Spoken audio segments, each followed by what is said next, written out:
As we start with our guest here, kick this Tuesday off with our colleague Kathryn Tappen, who is one of our, of course, NHL hosts, in addition to keeping that hockey happy hour going on NBCSN on afternoons and doing a lot of stuff as we all sit around and wait. Also, our friend from Notre Dame and our sideline coverage of Notre Dame football. KT, so this add this extension with the NHL, and Gary Bettman was on Anderson Cooper's show last night. He was on our show last week, and indicated that you need at least about 2 to 3 weeks to get things going. That means we're probably looking at Memorial Day at the absolute earliest here for any hope of hockey restarting. Yeah, I think that would be the absolute earliest. I wouldn't be surprised if it's sometime after that, Mike. I mean, I just think that, tomorrow was the date, April 15th, that the quarantine was set in place for the National Hockey League. Obviously, there was no chance that was happening. So by extending it 15 days, you're keeping players safe at home, training on their own. I know a lot of players around the league are training very differently. I've spoken to a handful of them over the last week, and some of them have kind of tapered off their training, anticipating that when they do get the green light to go ahead, they'll be able to amp it back up with their trainers. They're used to doing that on a routine basis. Other players are just trying to stay active and stay fit. Drew Doughty up in Toronto is playing a lot of tennis in his backyard with his ball machine, throwing balls at him and just staying active, staying in shape.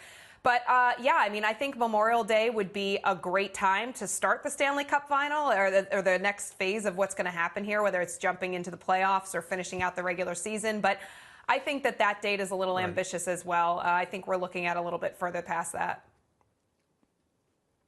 Yeah, you get days, I think we all go emotionally back and forth with this within our own lives and our own worlds, and then also in the sports world. And if you happen to catch a day where you read 3 or 4 articles from experts in the field who are talking about many months of this, you start having that realistic thought run through your mind. And it is realistic. We have to be honest with ourselves here that we might not get back to sports for several months. Yeah. Now, there are windows and possibilities and situations if the testing comes around, but I'm curious, with the players you're talking to, Kathryn, are you hearing some of them with that reality also, that we might not get back to this until late summer or early fall?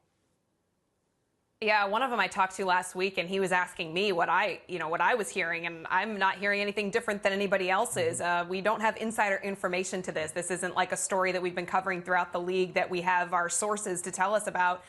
This is a major pandemic, and there are reasons that we need to stay at home and stay in place, and reasons we cannot resume any kind of activity right now with these players. But I think that, there's major concern. I mean, I live in New York City. There's no way anything's getting up and running in the foreseeable future here. There is a major concern for the health of everybody in this area, and that is going to continue to spread throughout the country as well into different cities. So I think that keeping hope alive is a big part of this as well, Mike, and just knowing that the fans have something to look forward to. We will get back to hockey at some point. It may not be until the regular season next November or October, whatever, but we also may get back to it sooner than that. And I think just keeping that hope, keeping fans engaged and involved, I think Gary Bettman has done a tremendous job encouraging that optimism, but from a realistic standpoint, and just informing fans on a regular basis what's happening here. And the players appreciate that as well. At some point, there will have to be a decision made, I think, though, like we did with the Olympics. At some point, we need to turn the page and recognize what's going to happen here. And then players can either amp up their training or sit back and look forward to next season. Yeah, KT, as we travel around the country, whether it's hockey or Notre Dame football, I'm a news junkie like you. So I have MSNBC on all the time, in addition to NBCSN and our local NBC station where I live here in Detroit. And today, Craig Melvin, a friend of ours, was on his hour starting an hour ago on MSNBC, and he did it live from Times Square. And to watch the shot of one car, then maybe one more car 2 blocks down at Times Square, you don't see that at 3 in the morning, let alone at 11 a.m. You are right there in New York. You have to go out and get groceries and things like that. Can you just give everyone an insight on what it's like just in your neighborhood when you do venture out safely? What do you see on the streets when you go out? You see absolutely nothing. And it's funny, I was watching Craig as well with that shot in Times Square, and it's surreal. Listen, it is what's happening here. It's very scary to see everything boarded up. I look at all the local restaurants and my nail salon and all the places I frequent on a regular basis, and it's sad because it's closed and everything's empty. But I actually, I'm on like a once every 10-day rotation for the grocery store. I have a wonderful market right across the street from me. And it's usually on a Monday that I go. And I went yesterday. It was an absolute monsoon in New York City.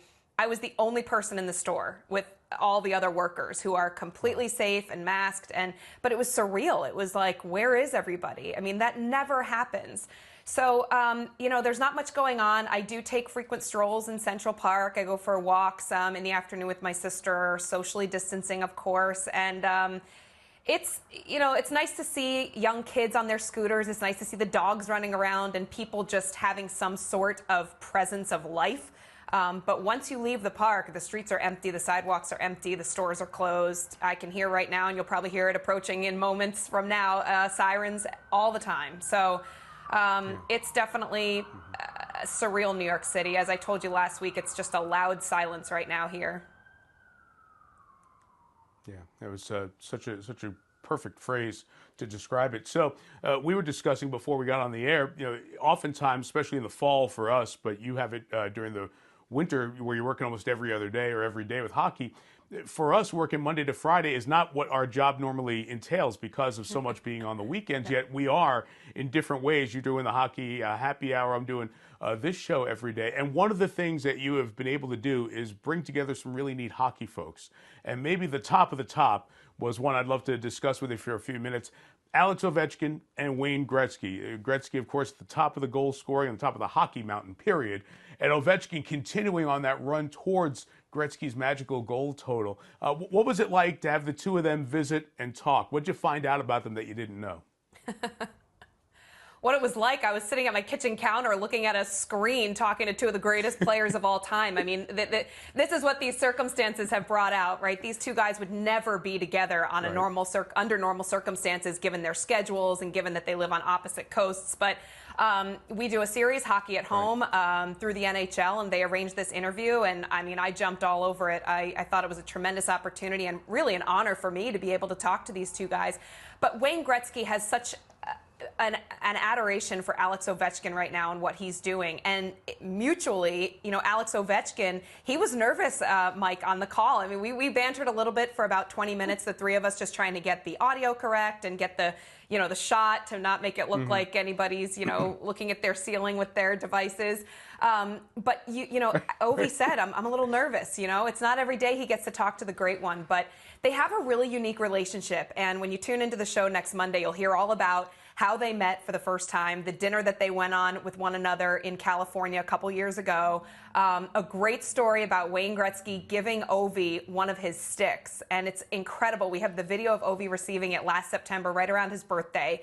He had to ask Wayne a couple times for it. Wayne said, when you win the cup, I'll get it to you. And when Ovi won the cup, it was one of the first things he said, well, where's my stick from Wayne? He eventually got it. But great storytelling, really good advice on parenting. I mean, Ovi's about to become a dad to baby number 2 in the near future. And Wayne, as we know, has a great family life. And it was really cool to listen to them ask each other questions. The great one asking the great 8 all about life and hockey. So Wayne did say that he believes Alex is going to break his record, and I asked Ovi, are you going to do it? So you'll have to wait and tune in and hear what his response was. All right, so that's coming up Monday on Hockey Happy Hour on NBCSN. Let me ask you about Ovechkin, because you've had the opportunity to cover him a lot. I have just a little bit here.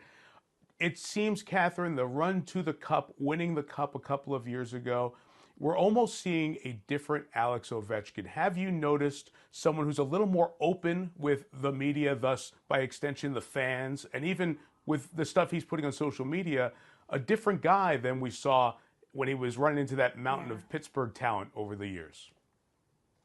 Yeah, there's no question. Mike, it's funny because I said that after the interview that I did on Friday with the two of them, that I was messaging the PR director for the Washington Capitals, and I said, that's the best I've ever seen Ovi. I mean, he really has changed into almost like a more confident Alex Ovechkin. And he actually, I asked him that during the interview, and he credits his wife for a lot of it. And I think just being a family man and being home and being able to be surrounded by love and having won the Stanley Cup certainly helped. But I think we were starting to see it just before he won the Cup as well.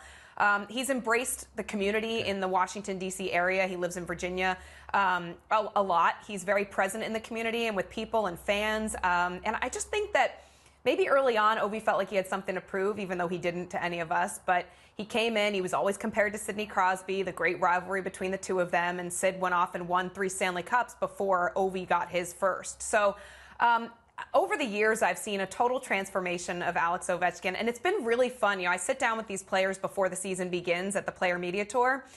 This year we did it in Chicago, and I've seen Ovi over the years get more and more relaxed. And, I don't know if that's just he's used to being around me more, but I think it's him transforming into this amazing person that we know has always been there. But, he can speak the language perfectly, the English language. He can communicate with all of us. And he's more open to sharing a little bit of the intel of what makes Alex Ovechkin so special. Because, we are witnessing one of the greatest players that will ever play this game. He's a future Hall of Famer, there's no question, but he's going to go right up there as one of the all-time greats.